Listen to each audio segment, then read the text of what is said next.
বানিয়েছে রাত 1:30টার সময়। কি বানিয়েছে? সসেজ। আর কে বলছে বানাতে? রাত 1:30টার সময় তুই? মাসিদের দিয়েই পসিবল। দুটো কি খায়? চামচ টামচ নিয়ে রেডি। দেখি আমাকে একটু দাও। কেমন আছে মা খেতে? খেতে কেমন হয়েছে বাবা? আর কথা বলেন। আর মতো কেমন হয়েছে খেতে? লজ্জা পাচ্ছে, লজ্জা। রাত 1:30-2টার সময় যখন তুই খাওয়াস আর আমরা খাচ্ছি পোড়া পোড়া পকোড়া।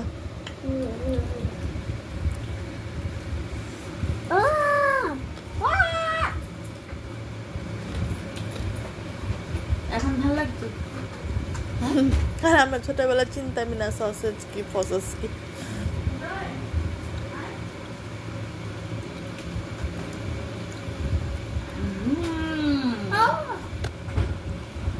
গরম আসতে খাও। সবাই